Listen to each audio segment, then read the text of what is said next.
और मान्यताएं बदलने के लिए को तोड़नी है अपनी कसाई। जब तक कसाई नहीं टूटेगी व्यवहार मोक्ष मार्ग मिलने वाला नहीं है। इसलिए आचार्य भगवत कह रहे हैं सबसे पहले तुमको क्या करना है, अपनी मान्यताओं को बदलने के लिए कसाइयों को तोड़ना है। उदाहरण देखते हैं, कसाई किसे कहते हैं? जो आत्मा को कसे, जो आत्मा को दुख दे। आपको दुख कौन दे रहा है?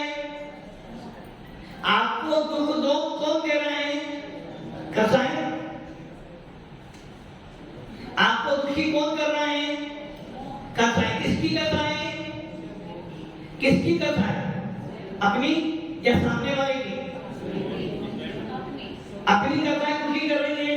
आपके पास तो कसाई थी नहीं, आपके पास तो कसाई है ही नहीं। आत्मा तो कसाई करता ही नहीं है। आत्मा में राग द्वेष मोह ही नहीं। आत्मा तो जानना देखने वाला है। आत्मा तो मात जाता निष्ठा स्वभावी है। वो कसाई करता ही नहीं है। कसाई कौन करता है? सखाई तो अज्ञानी जीव करता है। ज्ञानी जीव कभी कसाई नहीं करता है। और आप कौन हो? ज्ञानी। आप सब तो ज्ञानी हो ना। ऐसा कोई भी आत्मा नहीं जिसमें ज्ञान नहीं हो। सबके सब ज्ञानी है। फिर कसाई आई कहां से? कसाई अज्ञान तो मेरे पास में ही नहीं, मैं तो ज्ञानी हूं।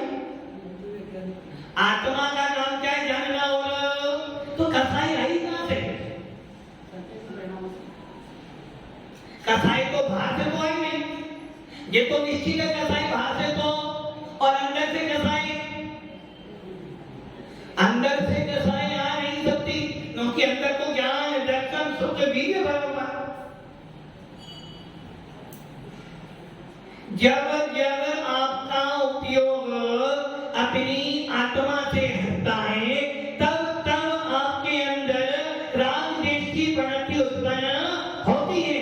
यदि ये जीवात्मा अपने उपयोग को अपने ज्ञान दर्शन में लगाए तो परिणाम खराब नहीं हो सकते। और जब परिणाम खराब नहीं होते हैं तो हमारे राग द्वेष की प्रवृत्ति उत्पन्न।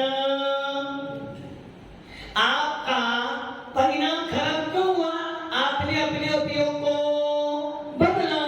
अभी आप यहाँ बैठे हो, अभी आपके पास में मकान नहीं है, दुकान नहीं है, पैसा नहीं है, बच्चे नहीं है, परिवार नहीं है, फिर भी आपका उपयोग कहाँ जा रहा है? यदि यहाँ बैठे बैठे भी आपका उपयोग कहाँ जा रहा है? दुकान पर जा रहा है, तो दुकान आपके पास में है। यदि आपका उपयोग यहाँ बैठे बैठे बाहर जाता है तो समझ लेना आपका उपयोग अपनी आत्मा में नहीं है। आपके पास मकान नहीं है, तो चिंता किसकी है? चिंता किसकी है? कोई काम नहीं कर रहा, फिर भी उपयोग में क्या रहा है? मेरा मकान, मेरी दुकान, मेरा परिवार। तो समझ लेना यही आपका प्राण उद्देश्य है और यही आपकी कसाई आई कहां से? कसाई आई कहां से? जब जब तुम्हारा उपयोग बाहर जाता है, जब जब आपका उपयोग अपनी आत्मा के लक्ष्य से हटता है तब तब आपके अंदर कसाई आ जाती है। उदाहरण देखें, एक कुआं था। उस कुएं का पानी सब पीते थे। धीरे धीरे इस कुएं में कोई कुत्ते आगे गिर गए। 4 कुत्ते उसमें गिर गए और वो उसी में। अब क्या करोगे बताओ? कुआं तो बदल नहीं सकते, पानी बदलोगे ना? आपने सारा पानी बाहर निकाल दिया, बोलो पानी शुद्ध हो गया? क्यों? क्या हुआ? पानी तो आपने पानी बदल दिया ना। पानी बदला नहीं बदला आपने? पानी बदला ना, तो पानी बदलने से पानी अच्छा आ गया ना। तो क्या गड़बड़ी हो गई? उसे निकालना तो पानी अच्छा हो जाएगा। मतलब कि कुत्ते कुएं में 4 कुत्ते पड़े हुए हैं, आप पानी बदल रहे हो। किंतु पानी बदलने से पानी अच्छा होने वाला क्या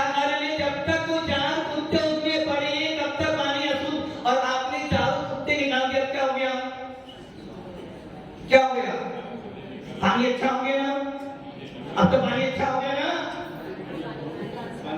पानी भी निकलना। जब आपने 4 कुत्ते निकाल के पानी अब कैसा हो जाएगा निर्मल?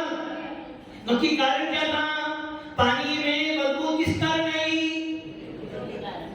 जब उसने जीव पर बैठे बैठे ही आपकी आत्मा में क्रोध मान माया लोभ कहां से आए?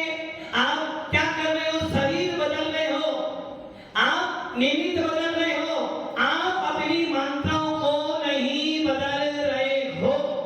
आपने क्या किया? भाई ये मकान खराब है, नया मकान ले लिया। ये दुकान खराब है, ये दुकान है। ये मंदिर मेरा नहीं चलता, दूसरे मंदिर में जाना शुरू कर दिया। क्या करा आपने?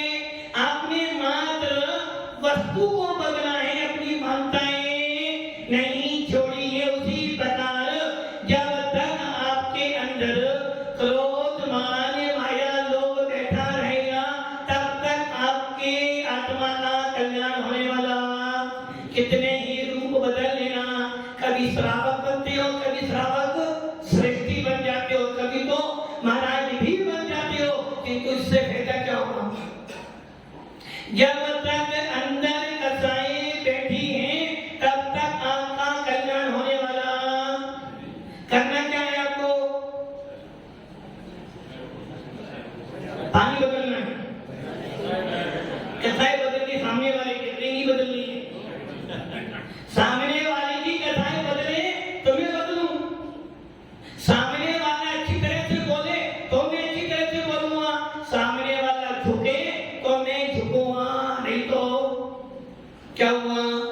आपने सामने वाले को देखकर अपने अंदर परिवर्तन लाना चाहते हो, जबकि आचार्य बलबल कहते हैं सामने वाले के बारे में सामने वाला सोचे, तू अपने बारे में सोच।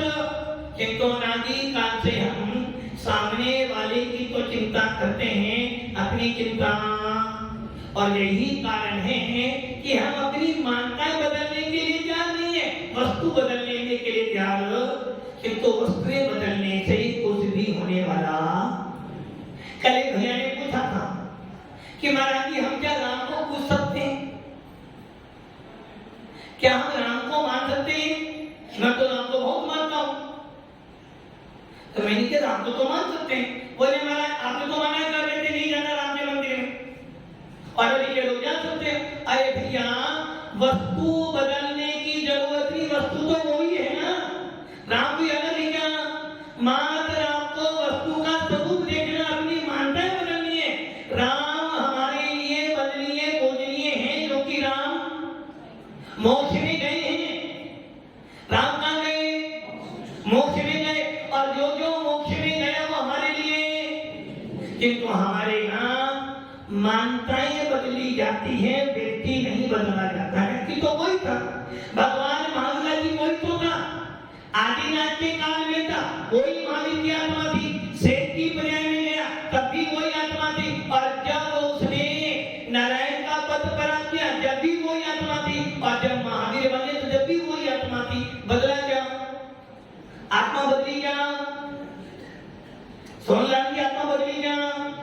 क्या बदला उन्हें? अपनी मान्यताएं बदली, अपने अभिप्राय को बदला, अपने आप की आत्मा में जो कर्म पड़े थे उनको हटाया। और हमने क्या किया?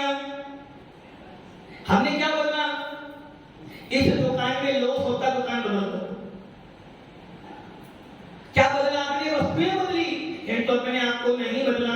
तो वस्तुएं बदलने से कर्मों का क्षय होने वाला नहीं। यदि आपको अपनी मान्यताएं बदलनी है, मान्यताएं बदल देना, वस्तु वही आपके लिए बढ़िया। तो राम जी को मानो, पूजो, किंतु राम को कैसे मानना?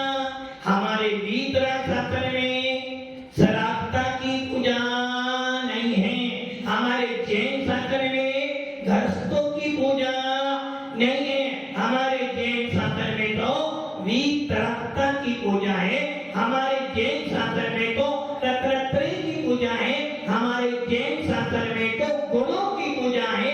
भेष की पूजा, भेष की पूजा, भेष की पूजा नहीं करते। जो भेष गुण सहित है उसकी पूजा जरूर करते हैं, अकेले भेष की पूजा नहीं। इसलिए भव्य आत्माओं, मान्यताएं बदलनी है आपको, और मान्यता बदलने के लिए आपको कसायों को तोड़ना पड़ेगा। सबसे ज्यादा खतरनाक कसाय यदि कोई आपके लिए है तो वो है अनंतानुबंधी कसाय। आपको सबसे पहले छोड़ना है मिथ्या, और जो मिथ्या के साथ में रहती वो कौन है? अनंतानुबंधी कसाय। अनंतानुबंधी, अनंत का जो बंद कराए वो है अनंतानुबंधी। संसार कैसा है? अनंत। और संसार का मूल कारण क्या है? मिथ्या। और मिथ्या को कौन देती है? कसाई। अर्थात जो मिथ्या के साथ साथ में रहे वो कहती है अनंतानुबंधी कसाई। वो क्या कर रही है आपको? अनंत संसार का जो कारण है मिथ्या को बंधवाती है, इसलिए वो अनंतानुबंधी कसाई। अब आपकी कसाई कौन सी है? आपकी कसाई कौन सी है? अनंतानुबंधी। कितने प्यार से कह रहे हैं अनंतानुबंधी कसाई का काल कितना है? संख्यात, असंख्यात, अनंत भव। यदि आपकी कसाएं 6 महीने से ऊपर चल रही हैं, यदि आप किसी व्यक्ति से 6 महीने से ऊपर नहीं बोल रहे हो तो समझ लेना आपका समय दर्शन देना। कौन बन गया? कौन बन गए? मिथ्या दृष्टि बन गए, क्योंकि आपकी मान्यता क्या पड़ी है? सामने वाला पहले आए जब उसके पास में आपने अपनी मान्यता नहीं बदली। आप किसे बदलने जा रहे हो? सामने वाले को। इसलिए आचार्य बार बार कह रहे भैया, यदि अपनी मान्यता नहीं बदलेगा अनंत संसारी होकर, इसलिए कसाई तोड़ने के लिए अपने भावों में प्रथम भाव लाके रखो। कौन सा भाव लाना है? प्रथम भाव। और ये भाव कब आएगा?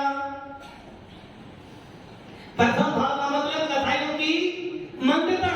और कसाइयों की मंदता कब होगी? जब आपकी मान्यताएं टूटेगी। सामने वाले ने ऐसा किया है, अब मैं इसे छोड़ने वाला। बोलो क्या हुआ? आपकी मान्यताएं, मान्यताएं गलत है या कसाई गलत है? अब जब मान्यताएं गलत है तो कसाई तो अपने आप ही गलत हो रही है। अनंतानुबंधी कसाई कुछ कमी नहीं है। जैसे जैसे आप परिणाम बनाते हो वैसे वैसे कसाई होती जाती है। आपकी कसाई में क्या मान्यता पड़ी है? सामने वाले ने मेरा बुरा किया है तो इसे छोड़ने वाला तो अब क्या हुआ? फिर जब आपने ये भाव बना ही लिए कि मैं छोड़ने वाला ही नहीं हूं तो करो कसाई। किसी का कुछ जाने वाला कमठ के जीव ने सोच लिया था कि ये पार्श्वनाथ का जीव ने मेरा बुरा किया है, इसे मैं अब कभी भी छोड़ने वाला नहीं। बुरा किसका हुआ? भगवान पार्श्वनाथ का। क्यों? किसका बुरा हुआ? कमठ का। जान रहे हो बुरा किसका हुआ? कर क्या रहे हो? ये तो तुम भी जान रहे हो कि कमठ ने कसाई की। बुरा किसका हुआ? कमठ का। दुख किसको मिले? कमठ को। मानता किसकी बदली? कमठ की। अपमान किसका हुआ? कमठ का। और आप क्या कर रहे हो? आपने क्या किया? महाराज जी कुछ भी हो, ये बात सब शास्त्रों में लिखी, मैं छोड़ने वाला। महाराज मैंने बहुत सहन कर लिया, बहुत सहन कर। कितना सहन कर? अब तो पानी सर से ऊपर आओ छोड़। अरे जब तुम ये जान रहे हो कि कमठ ने कसाई करी, पतन किसका हुआ? कमठ का। आप क्या कर रहे हो? कमठ बनने वाला काम आप भी कर रहे हो।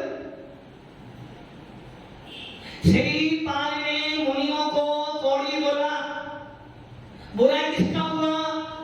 मुनियों का। श्रीपाल का हुआ।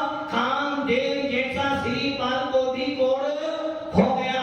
मैना सुंदरी ने क्या किया? कुछ भी नहीं किया, मात्र अपने परिणामों को निर्मल बनाया, जिसके निमित्त से श्रीपाल का रोग भी। आपने क्या किया? आपने दुख के आने पर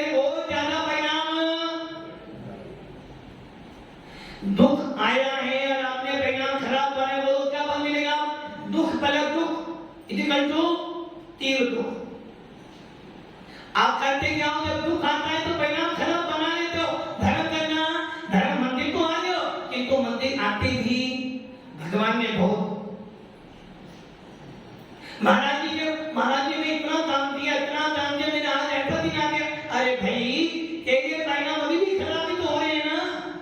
और जब तेरे परिणाम खराब हो रहे हैं तो फल क्या मिलेगा? बुरा ही मिलेगा। बदलनी है अपनी मान्यताओं को, बदलना है अपने परिणाम को। और जब तक परिणाम नहीं बदलोगे कोई तुम्हारा भला नहीं कर सकता है। घर में सब चीजें हैं, सारा ऐश्वर्य होगा, किंतु मन आपका अच्छा नहीं है, परिणाम आपके अच्छे नहीं है, तो वस्तु क्या करेगी? मंदिर में आकर भी आपके कर्मों का बंध हो सकता है। मंदिर में आकर भी आप कसाई कर सकते हो, क्योंकि मंदिर में आना एक निमित्त है, परिणाम सुधारना आपका काम है। गिरवाणी पढ़ने से कसाई कम होती है, गिरवाणी पढ़ने से कसाई कम होते हैं, मन होती है। ऐसा भी होता था गिरवाणी पढ़ने से कसाई ठीक हो जाए। गिरवाणी तो चेतन है, वो आपको नहीं मिली तो राग देश कर, किंतु आपने गिरवाणी पढ़ी और गिरवाणी पढ़ने के बाद अपना पक्षपात लगा दिया, अपना अहंकार लगा दिया, अपना मान लगा दिया, तो आपके लिए वो गिरवाणी सत्य का काम।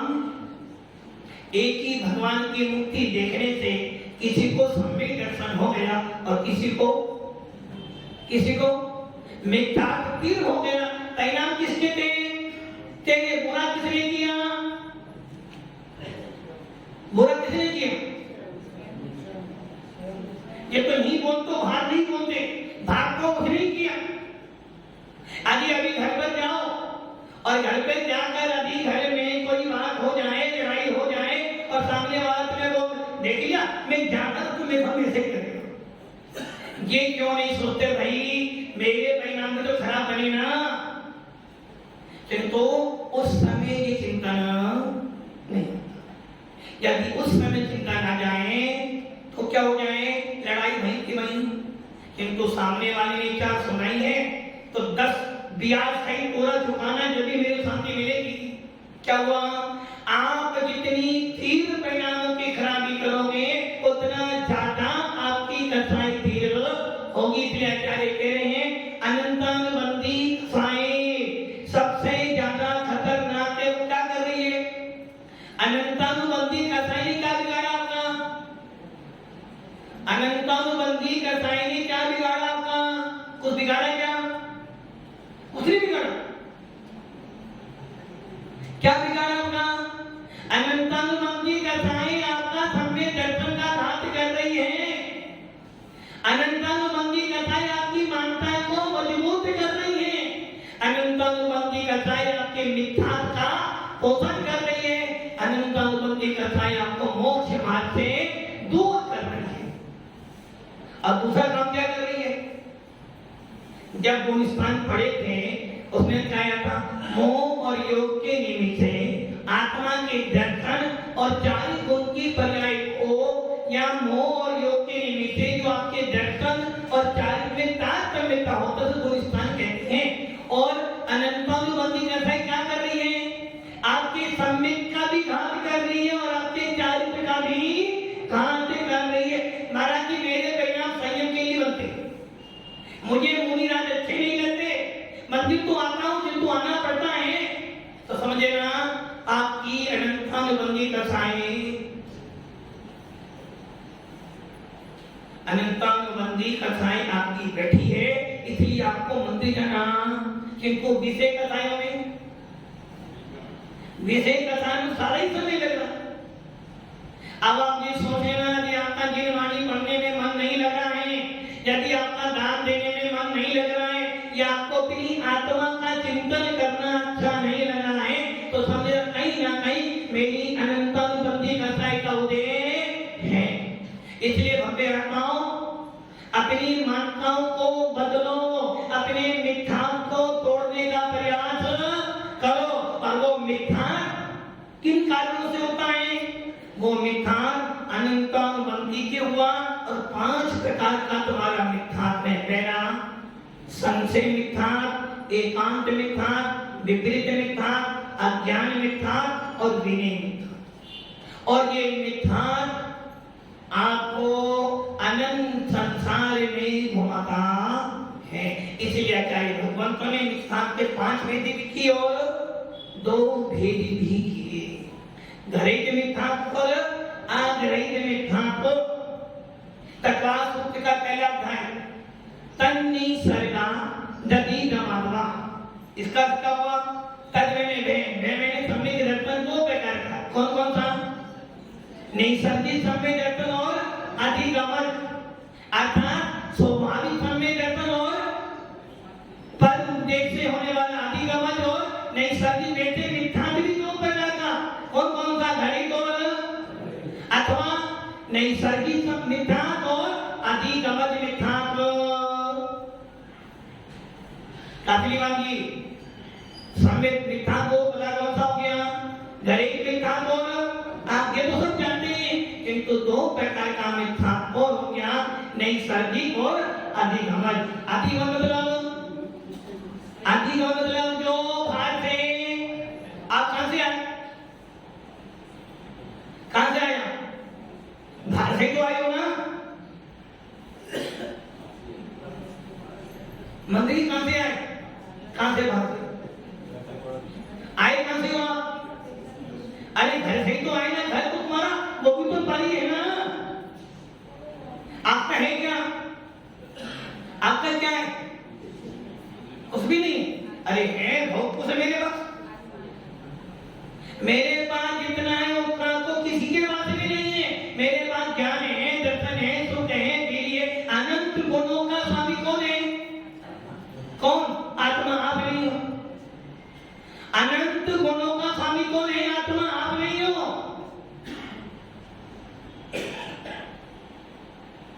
अरविंद जी कितनी दुकान है आपके पास? मकान कितने हैं? गाड़ी कितनी है? नहीं, एक तो नहीं हो। छोटी बड़ी मैं तो 2 तो। कितने गुण है आपकी आत्मा में? आत्मा में कितने गुण हैं? हमें हर वस्तु का मोह है जो वस्तु मेरी नहीं है। कितने बच्चे हैं? बच्चा है, बच्ची भी तो। पत्नी कितनी है? सब कुछ पता है, किंतु अपना कितने गुण आत्मा में? नाम गिनाओ। मतलब कि हमें संसार की प्रत्येक वस्तुओं का ज्ञान है, किंतु अपनी आत्मा के बारे में ज्ञान बस यही तो मानताएं बदलनी है। मूल्य किसका है मेरा? अश्विनी जी तुम्हारा मूल्य किससे? आपका मूल्य किससे? आप कौन हो अभी? दृष्टि मूल्य किससे मूल्य है? मूल्य किससे हो रहा है? मैं दृष्टि से मेरा मूल्य। मेरा मूल्य किससे है? भाग्य संपत्तियों से अपना मूल्य समझ रहे हो। यही मानता आपको बदलनी। जितना बड़ा आप अपनी पर वस्तु का चिंतन करते हो, उससे कम यदि एक बार अपनी आत्मा का चिंतन करो तो तुम्हारे परिणामों में निर्मलता। क्योंकि अनादि काल से हमने पर वस्तुओं में अपना स्वामित्व बना स्थापित कि आज तक एक बार भी हमने अपनी आत्मा को नहीं जाना। यहाँ से घर जाओगे, सारा उपदेश है कि नहीं? सारा उपदेश है कि नहीं? और कपड़े भी झाड़ दो कि बड़े भी चिपक ना जाए। क्योंकि आपको पता है कि धर्म चिपक जाएगा तो संसार में रहने वाले, यदि धर्म तुम्हें चिपक गया तो तुम्हारी मान्यताएं बदल जाएंगी। और मान्यता बदलने का भी मानो बाजू से मन है वो साथ नहीं। करना पड़ेगा, करना नहीं करना पड़ेगा। और पड़ेगा तो मजबूरी करना। मतलब कि इस उम्र में भी हमारा मूल्य अपनी आत्मा के लिए नहीं जा रहा है। तो सोच लेना, आपकी मान्यताएं कोई बदल सके। हम सबको मात्र देव साथ गुरु तो निमित्त मात्र हैं। आपको समझा सकते हैं, उपदेश दे सकते हैं, समझना तो हाँ हमें तो समझना ही पड़ेगा। यदि अभी हम कोई अच्छी बोल रही महाराज तेरी करें, हम हमेशा पर वस्तुओं को तो अपना मानते हैं, तो अपनी आत्मा की कि मरते मर जाते हैं, इनको मान्यताएं बदलने के लिए तैयार हो। इसलिए आचार्य कह रहे हैं मिथ्या दो प्रकार का है, घनित मिथ्या, अघनित मिथ्या। नैसर्गिक मिथ्या, अधिगमज मिथ्या। अधिगमज मतलब घनित मिथ्या को जो मिथ्यात्व अंदर से नहीं आया, देखा उसे नहीं मिला, मिला कहां से? कहां से मिला? गलत मान्यताएं पड़ जाएंगी। गणित मिथ्या अनादि काल से नहीं है। गणित मिथ्या कहां से मिला आपको? देखा गुरु के बात से नहीं मिला, कोई पाठशाला से नहीं मिला आपको। गणित मिथ्या आपको मिला बाहर से। बाहर मतलब आपने अपनी मान्यताओं में ये मान लिया है कि सारे भगवान पूजनीय बदली हैं, सारे जीव एक हैं, सबको मानो। हमारा क्या, हमसे तो श्रेष्ठ है ना, हमसे तो बढ़िया ही है ना। बढ़िया तुम्हें आप घर में रहते हो, उनका घर का त्याग है, आप दिन भर खाते हो, रात में खाते हो, रात में खाते हैं, तो तुमसे तो श्रेष्ठ ही हो गए ना। भारी चमक देखकर फिसलो मत। इसलिए आचार्य कह रहे हैं हरेक मिथ्या का मतलब हो गया जो बाहर से आया। बाहर मतलब दूसरों के उपदेश से जो मिथ्या होता उसे कहते हैं हरेक मिथ्या। अर्थात जिनेंद्र शासन को छोड़कर, वीतराग शासन को छोड़कर, भगवान महावीर के सिद्धांतों को छोड़कर यदि आप अन्य स्थानों पर जाते हो तो समझ लेना आप प्योर प्योर प्योर गणित मिथ्यात्व वाले हो। अब आप भव्य हो अभव्य हो, ये बात तो बहुत दूर है।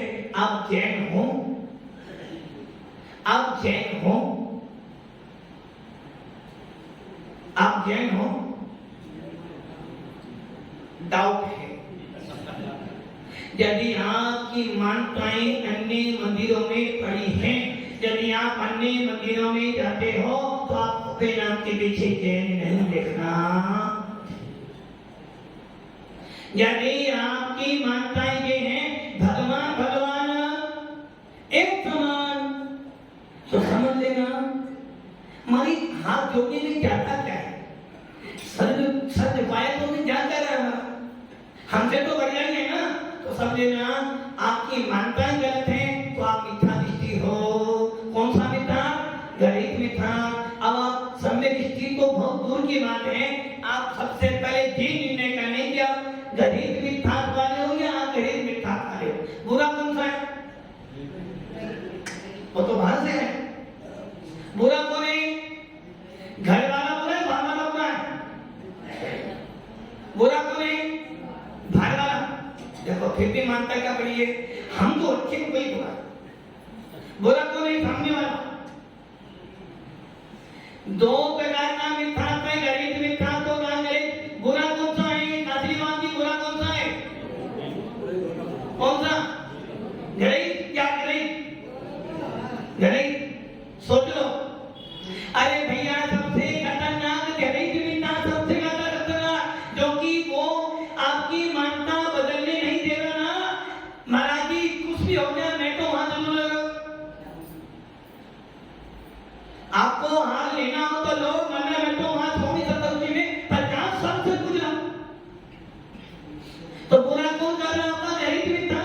सबसे ज्यादा खतरनाक है गणित मिथ्या, क्योंकि आदमी अपनी मान्यता बदलने के लिए नहीं, और आपकी दफा वही है। अब आप ये सोच लेना, यदि आपने अपने नाम के पीछे जय लिखा है, वो तो जय जिनेंद्र बोलते हो। देखें यदि जय जिनेंद्र बोलने के बाद भी यदि आप अन्य स्थलों पर जाते हो, अन्य मंदिरों में जाते हो, अन्य मंदिरों में माथा टेकते हो, अन्य मंदिरों में हाथ जोड़ते हो, अन्य मंदिरों में जाकर कार्यक्रम करते हो, तो आप गणित मिथ्यात्व के अनुयायी हो। आपको जैन नाम नहीं लिखना।